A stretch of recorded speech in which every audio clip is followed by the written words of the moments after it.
One of Miami's top recruiting targets just revealed his verbal commitment date, and it's earlier than I expected. So here's what that means for Miami.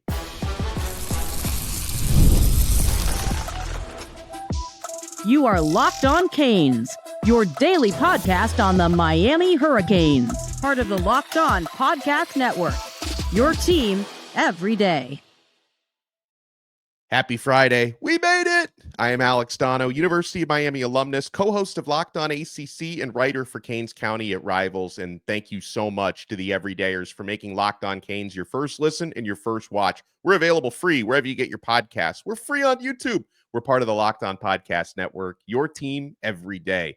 On this episode of Locked On Canes, we've got kickoff time set for a bunch of early season games for Miami, but a couple of notable holdouts so far in the game times, and I'm hoping one of these can get College game day. Miami, as we know, has that massive official visit weekend coming up, and Steve Wiltfong of On3 Sports considers Miami to be a dark horse for the number one class in the entire country, but a lot of that is going to depend on how this weekend goes. A player who will not be visiting this weekend, but we think is going to lock in a June official visit date, is Miami Northwestern five-star wideout Calvin Russell, who is one of those borderline must-gets, if not must-gets, for the Miami Hurricanes. Now, we've had a lot of conversations in recent weeks about Russell, and, you know, one of the things that had been noted to us by our recruiting overlord, Brian Smith, who scouts players like Russell in person, has had conversations with him. Brian, up until yesterday, really hadn't felt like Russell was a guy who was going to make a decision in the summer. He felt like Russell would probably take his process closer to National Signing Day in December. As it turns out, Russell is accelerating his timeline. And again, this is a priority top Miami Hurricanes recruiting target at wide receiver, 6'5", dual sport athlete who also has a basketball offer from Miami head basketball coach Jay Lucas, and he wants to play both at the next level. So Calvin Russell yesterday announced that his verbal commitment is going to happen on his birthday, which is July 5th, with the 8 finalists being Miami, Oregon, Michigan, Florida State, Florida, LSU, North Carolina, and Syracuse. Now, obviously, powerhouses in the Big Ten like Oregon and Michigan are going to be intriguing. And of course, the state schools are always going to take a swing at a player like this. Over the past few months, there's been a lot of the smoke coming from Coral Gables and coming from Syracuse, New York, that Russell has a really good relationship with Fran Brown and the Syracuse coaching staff. I mean, the idea of possibly losing a top South Florida player to Syracuse would be painful, but it is our understanding. And we had a conversation about Russell, you know, about a week and a half ago with Gio Milian, who has put a lot of work into following this Russell recruitment. And he feels like Miami over the past couple of weeks is probably in the best place that they've been in with Calvin Russell. There's been some momentum in Miami's favor, and a part of that cannot be ignored. It's not going to be the ultimate deciding factor, we don't think, but getting that basketball offer from Jay Lucas and also getting a green light from Coach Lucas that, hey, like if you come here and play basketball, you can absolutely finish out your football seasons and join the basketball team in, you know, late December or January, depending on how deep Miami's football team would go in the postseason, that he has the green light to kind of, you know, work his basketball schedule around his football schedule. So it's a serious basketball offer and a serious opportunity to play 2 sports at Miami. Our understanding is he's got the same green light from Syracuse to do that with their basketball team and football team. So those are a couple of the reasons why Miami and Syracuse have been in front of the pack there. You guys, of course, will note that, you know, here in late May, almost the very end of May, while Miami does have, you know, 11 verbal commits and a top 10 class in the country, number 8 in the country, according to the On3 industry, one area where Miami has not landed a verbal commit yet is wide receiver. Miami's got some big-time irons in the fire, and Calvin Russell is one of those. Tristen Keys, who's visiting this weekend, Samorian Wingo visiting this weekend, Messiah Hampton visiting this weekend are among those irons in the fire that Miami has with big-time wideouts. Jason Lopez out of Chaminade, who, by the way, Jason Lopez, I think, also has that same basketball offer and the green light to work the basketball schedule around the football schedule, because Lopez is one of the best basketball players, high school basketball players in the area. So Miami's got a couple of these wide receiver targets who want to be two-sport athletes. Miami has not landed one yet. Will July 5th be the day that the Hurricanes potentially get their first wide receiver pledge? Now, that would assume that nothing else would happen first, because, yeah, you've got some big-time players in the mix this weekend, the guys that we mentioned. Now, someone like Tristen Keys, I think that's going to be a slow burn. Top receiver in the country. He's currently committed to LSU. Miami, Tennessee, Ole Miss, Auburn, Alabama are among those trying to flip him from that LSU commitment. I don't expect anything concrete to happen after his Miami weekend visit, but Miami continues to chip away and chop wood in his recruitment. So, all right, a key. If Miami's going to get that verbal pledge from Calvin Russell, does the accelerated timeline, for those of us who thought he might take his decision into the fall, does the accelerated timeline help Miami or hurt Miami? I think the answer to both of those questions is yes. I think there's some give and take there. Let's watch what happens with the official visit, because we are hearing some buzz here on Locked On Canes that, before Russell makes that decision, a Miami official visit is probably going to get scheduled. Like, remember, these don't always get scheduled several weeks in advance, right? I mean, we didn't know Tristen Keys was coming this week until a few days ago. So we think some date, maybe late in June, maybe shortly before that announcement, is when Calvin Russell might make a visit to Miami. So the timing of the OV could help. I will also say his accelerated timeline, again, this is happening at an okay time for Miami because the Hurricanes have been trending well in his recruitment in recent weeks. So on that perspective, him announcing in July, his birthday, could help Miami. Could also help Syracuse, though.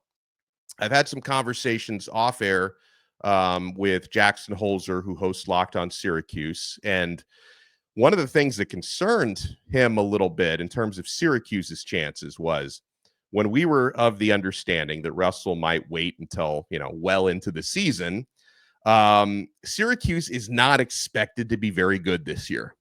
And they've got the toughest schedule in the ACC. They've got a tough ACC schedule, relatively speaking, and they've got a tough non-conference schedule. So Syracuse is not expected to do well this year. So one of the concerns that the Syracuse side had was, man, if we have a bad year and maybe Miami has a much better year than us, that's going to sway Russell in that direction. But the fact that Calvin's going to be making a verbal commitment before the season even starts, that's probably, at least from the Fran Brown point of view, maybe a little bit of an advantage there. Now, I'll say this, a July 5th commitment doesn't always translate to a December signing, right? I mean, sometimes players will commit one place and flip elsewhere, but whoever lands his verbal pledge in July is going to have a big time advantage. And as we get closer to that, as we're talking a lot about Miami and Syracuse because they have both trended heavily for him, we'll be talking more about the LSU,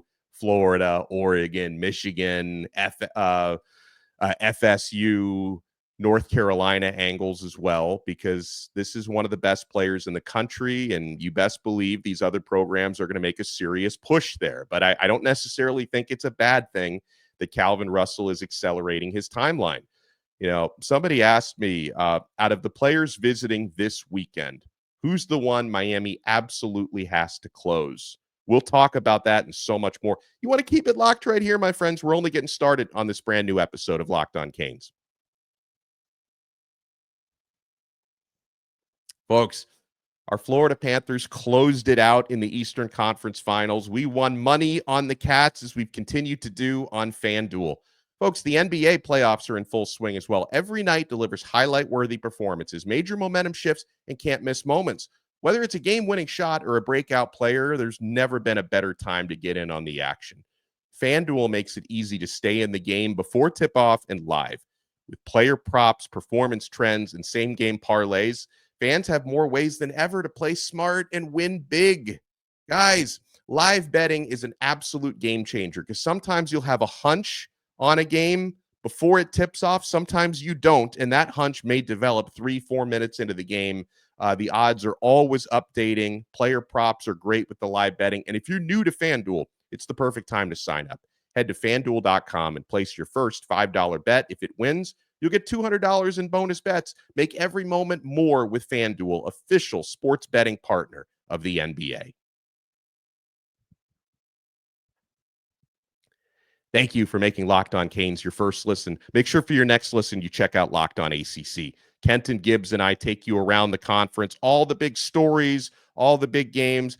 Locked On ACC is available like this show, free wherever you get your podcasts and free on YouTube. All right, so who does Miami absolutely have to close coming out of this weekend? It's a loaded question because, again, this is for a lot of the players that are coming around. This will be their first or maybe second of a busy official visit circuit for, the next month or so. And that includes Derrek Cooper. Now, I believe Derrek Cooper, the 5-star athlete running back out of Chaminade, Madonna, I think he's probably the most important guy that Miami gets out of this big-time group of visitors. Now, they're going to have to get a few of the visitors to commit out of this weekend if they're going to pledge or surge for that top overall class in the country, which Steve Wiltfong said is possible. Miami's a dark horse for top class in the country. And yeah, Derrek Cooper, who's going to be visiting this weekend, but he's still got visits on the books for I think Ohio State. He's still got to go to Georgia. He's got to visit there, Alabama. He's already visited Auburn. So I think he's got 6 OVs total happening throughout May and June. So this is one you may not necessarily close coming out of this weekend, but you put your best foot forward. Something we've talked about with Derrek Cooper is it's not only winning him over, it's also winning over the family because he's very close with his mom. His mom seems to love Miami. And I'm sure her preference would be for him to stay as close to home as possible. I know my mom was the same way. I grew up in Miami. I went to the University of Miami. So I can certainly relate to that, right? So I think that's going to be a big factor there for him. I mentioned Tristen Keys, the 5-star top receiver in the country. And just so you guys know, when we talk about the visitors this weekend, most of them are, when you watch this, when you listen to this, they're already there. They're already on campus. A lot of them arrived on Thursday night or early Friday morning. So these visits are already going on. And with Tristen Keys, you're definitely playing the long game, right? You're trying to make him maybe think a little extra about that LSU commitment. Is that where he wants to be? Lamar Brown, the top defensive tackle athlete out of Baton Rouge. Basically, a lot of schools are trying to convince him, hey, I know you already go to a high school that is literally attached to LSU. It's like part of the LSU campus, but we want you to leave that area. LSU would, the same way we talk about not wanting to lose Derrek Cooper or Calvin Russell from South Florida. That's what they're saying in Louisiana about Lamar Brown.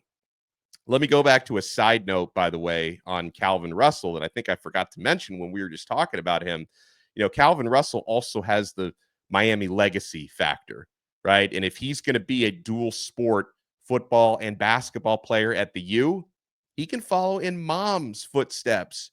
Chenevia Broussard, his mother, early 2000s, was a great women's basketball player at Miami, and she's a Sports Hall of Famer. So, I mean, how cool would it be for Calvin Russell? Like, you want to forge your legacy on the football field, and as a 5-star player, this is someone expected to be in the NFL for 5 years from now, but you can also follow in your family legacy footsteps of playing basketball at Miami as well. So just another recruiting pitch I'll give to young Calvin Russell. 5-star edge rusher Anthony Jones is visiting. He's and this is someone that I think he's from Alabama. And I like a note that Gabby Urrutia at 24/7 has made about Anthony Jones, that he thinks the feeling is very mutual, that this is a player Miami covets, and Jones seemed to also really appreciate Miami. And as he's pointed out, Jason Taylor has won national recruitments for elite pass rusher prospects in the recent past. Hayden Lowe out of Southern California was a huge get last year. Miami managed to flip Lowe from USC. Landing Marquise Lightfoot out of Chicago. That was a guy who Ohio State thought that they had him in the bag. I know Taylor was also instrumental in flipping Justin Scott from Ohio State a couple of cycles ago. So, Jason Taylor has been one of the top recruiters in the country of defensive linemen, especially defensive ends. And so that would certainly help Miami, make noise with a guy like Anthony Jones. We also have big-time cornerback Samari Matthews visiting this weekend, 5-star cornerback Chauncey Kennan visiting this weekend. Mandarin cornerback Brody Jennings, who's a Michigan commit, is visiting this weekend. And something that this is, man, if anyone sees Brody Jennings on campus this weekend, give the young man a hug and please pray for him. I'm a little bit surprised that he's still visiting this weekend, but it's what he and his family want to do. He just lost his father. Like, Brody Jennings' father just passed away, and apparently the circumstances were sudden and not expected. So I just want this young man to know, if he comes across this episode, Brody Jennings, I'm thinking of you and I'm praying for you, because I can't even imagine what that's like and the pain that you and your family are going through right now. And he decided he still wanted to take the visit. Perhaps, it's what dad would have wanted him to do. That may be the way that he's looking at it. But God bless you, Brody Jennings, and your family. Like, just going about your business on a weekend like this after losing your father. I can't even imagine what that's like. So Calvin Russell, by the way, is not going to be the only Miami versus Syracuse battle for a receiver. It's also shaping up that way for Messiah Hampton out of Rochester, New York. And Miami versus Syracuse for Messiah Hampton makes a little bit more sense, because Syracuse and Rochester are pretty close together. Like, that one geographically makes sense. Calvin Russell may be going to Syracuse. And it's a testament to the good work that Fran Brown is doing up there. Like, he's a really good recruiter, and he's trying to turn that program around. I mean, heck, they beat us last year, so I can't really talk any smack about Syracuse. But battling for a player like Messiah Hampton makes some sense there. Miami, I also think, is at a pretty good spot for Samori Wingo, wideout out of St. Augustine, which is right in Gator country. So Florida is in the mix for him. South Carolina, Alabama is in the mix for Samori Wingo. But if you follow the visits, he's been around the U a lot. Okay, so Keyshawn Stansel, the defensive tackle out of the state of North Carolina, is another priority target for Miami. And we need DTs in this class, right? We need a lot of them. So, if these are some of the players that I think are top priorities and either must-gets or borderline must-gets for the Hurricanes. But, yeah, the guy who I'm going to say is the most important and is visiting this weekend is Derrek Cooper. You got to impress him. You got to impress the entire family. You got to impress mom. And hopefully we're doing that. Some other guys visiting, edge rusher Daniel Norman out of St. Thomas Aquinas, edge rusher DeAnthony Lafayette out of Orlando. I've heard a little Miami smoke for him. South Carolina, Rock Hill, Northwestern linebacker Tamarian Watkins is visiting. Lakeland, superstar linebacker, 4-star player Malik Morris is visiting this weekend. Anthony Kennedy is visiting this weekend, who's a defensive lineman out of Little Rock, Arkansas. 17 total official visits happening this weekend at the University of Miami. We'll take some of you guys' questions here. I opened it up to both X/Twitter and to the Locked On Canes Insiders chat. If you want to become a Locked On Canes Insider, click the link in the show description below. We give you guys show updates, breaking news, one-on-one questions and answers. Try it free for 14 days. Then if you like it, you can opt in for $4.99 a month. Give you a lot of added value on there on the Locked On Canes Insiders chat. We get a question from Chip, who says, hey, Miami going to be able to stop the run this year? Stopping the run, it wasn't good enough, but that wasn't the biggest of our problems last season. Miami was actually 19th in rushing defense, which was okay. But teams didn't need to run the ball on us because, throwing the football was free yardage. They were throwing it all over the yard. Miami ranked 57th in passing yards allowed, just 19th in rushing defense. But Corey Heatherman's defense puts the emphasis on swarming to the football, and his defenses are historically very good against the run. So it's not only the scheme change, I think a more direct approach from your defensive line. I think the development of Justin Scott, who looks like he's ready to have a big year, having Akeem Mesidor playing more in position this season, having Ruben Bain back healthy this year. Ahmad Moten looks like he's ready to have his best full season after really shining in the second half of last year. Again, adding a quick, explosive linebacker like Mohamed Toure is going to help Miami a lot in the running game. So Chip, I think we'll be, if we were somehow 19th in stopping the run last year, I'm going to go out on a limb and say we can be top 10 in stopping the run this year. I'm sure people are going to be bookmarking this. And if Miami is like 50th against the run, look at this idiot. Look what he said about the run. I'm pretty confident Miami's going to be top 10 against the run this year. All right, we will talk about, people already want to know who are going to be the highest rated Miami Hurricanes in the next college football video game, which I guess is going to be coming out at some point this summer, right? We'll talk about that. We'll talk about Miami capitalizing on these next couple of months before training camp begins. You want to keep it locked right here. Oh, and we've got kickoff time set for multiple early season games. We'll get to that and so much more next here on Locked On Canes.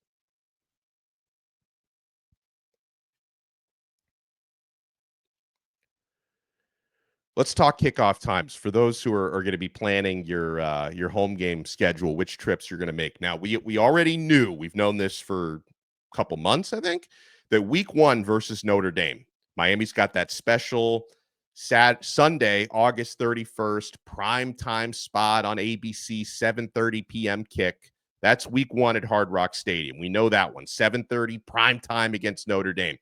All right, so week 2 against Bethune-Cookman, that's going to kick off at 7 p.m., which I think is going to be on like the ACC digital network. Like you've got to it's available on the dark web somewhere. Like you got to go really deep to find that one. But the Bethune-Cookman game is going to be a 7 p.m. kickoff. The second week, Miami's matchup against USF at home on September 13th is going to kick off at 4:30 p.m. on the CW. Either before or after an all-new episode of The Flash or One Tree Hill or Dawson's Creek or whatever they have on that channel now. The ACC TV deal is wacky, guys. We got games on the CW. I don't know how like the CW, which is it's an over-the-air network, so they've got a lot more reach than some cable channels. But correct me if I'm wrong, but playing on the CW is somehow more embarrassing than playing on ACC network, even though the CW has a much greater reach. The ACC TV deal is so wacky, but you can find Miami hosting USF September 13th on the CW right after an all-new Supergirl. You'll find that one. All right, so the other one that we have is Miami versus Louisville, which will be another home game this year, October 13th. That one's going to kick off at 7 p.m. So 3 out of these 4 are going to be on prime time. Now, notably, a couple of early season games we don't have kickoff times for yet. Miami versus Florida, week 4. The Gators come to Hard Rock Stadium. No reveal on that. Now, that week 4 slate, it doesn't look that strong, like not as many mega games. So I'm hoping that not only, and this is going to depend on how Miami and Florida start their seasons.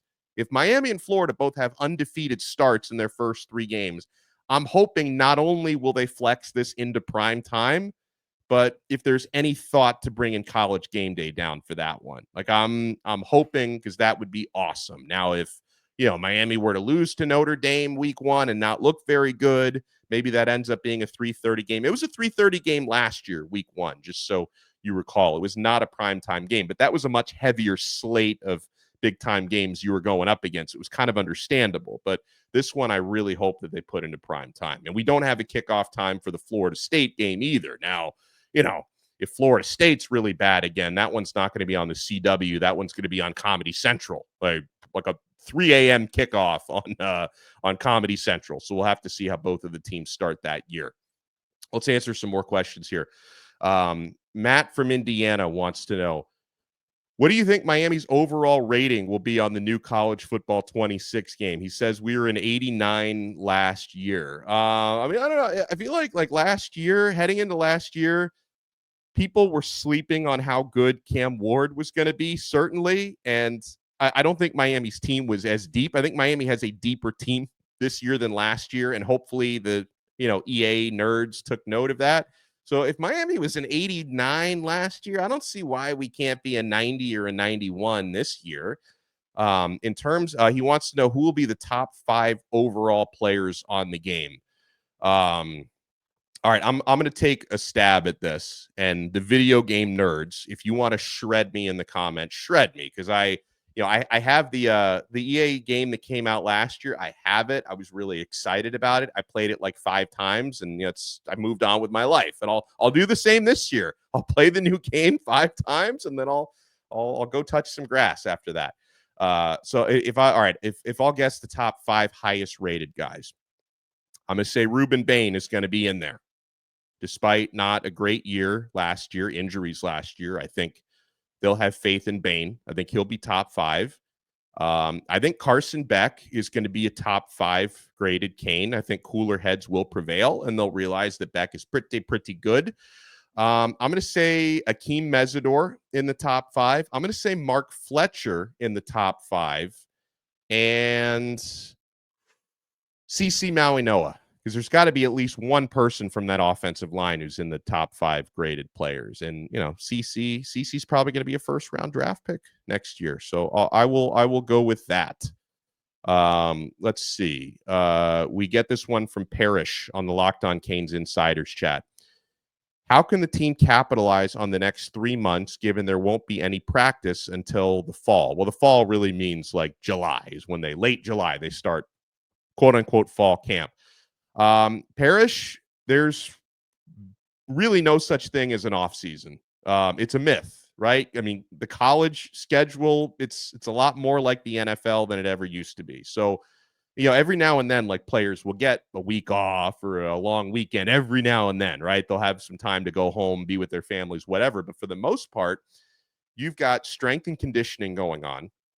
The strength coach, Aaron Feld, is the best friend to these players, or the worst enemy, I guess, if you're not doing well in the program. But he's either the best friend or the worst enemy to these players for the next few months, because he's the only coach that's allowed to be like in-person contact with these players to go through the workout regimen. So you're going to have the weight room sessions, workouts, and then players also are able to run player run practices, or PRPs, where they're able to do some 7-on-7 work. They're able to do some individual drills. And I think they're able to have like some regimens that are prescribed by position coaches and coordinators, but they're not allowed to interact with them in person until the official practices start. But they can give them like a regimen and stuff to work on within the playbook. So, they call these optional workouts. They're not really optional, at least not if you want to, get on the field and keep your spot. So Carson Beck and the entire team they're spending probably hours daily, working out, honing their craft, staying in shape, working on their timing and chemistry. And, for guys who feel like they need to shed some weight before camp, they're, really locking in on their diets. So they're doing, to answer your question, they are doing a lot. They should be doing a lot, and they must be doing a lot to hone their craft before practices begin coming up. Get this one from Bruce, and not that Bruce, a different Bruce, not the truth teller. Do you have any idea how reliable the place kicker will be this coming season? We have gotten very spoiled by having the last 2 kickers from the same family be automatic. So Miami went out and grabbed Bert Auburn from Texas in the transfer portal, who he's made some big kicks in his career. he's got a very like a solid, he's not Boregalis level, but he's got a solid career percentage. But he ended his Texas career on a bad run with a case of the yips. And so mentally, he's got to snap out of that. But Auburn, like, I think he's a 4th or a 5th year guy now. He's got 3 years of starting place kicker experience. So, again, I don't know. I don't know if anyone is going to bring us the Boregalis stability that we had for the past 5 years. But, Miami went out and got an experienced SEC/Big 12 kicker, because he played in both of those conferences, who is, played for, one of the most prominent programs in the country, and hopefully he can deliver consistent results at Miami. But, they decided that, what they had with Abram Murray heading into his second year was just not stable enough. And they feel like going out and getting a veteran like Auburn is going to upgrade that situation. So, yeah, you're right. The kicking game for the past 5 years had us quite spoiled. I want to thank everyone for making Locked On Canes your first listen and your first watch today. We will be doing content from Europe. I will be in Europe for the next several weeks. So sometimes you'll see me with a beret on. You'll see me eating some snails and eating a lot of pasta and pizza once I get to Italy. We're going to keep the content rolling. And with Donno on a European tour, that means we're going to land every verbal commit. Like, if Steve Wiltfong thinks Miami is a dark horse to have the number 1 class, you guys let Fong know Donno's going to be in another continent, and we're going to become a lock for the number 1 class, because players always commit to Miami when I'm on vacation. That's just how it works. So we'll talk to you next time from France on another episode of Locked On Canes, part of the awesome Locked On Podcast Network, your team every day.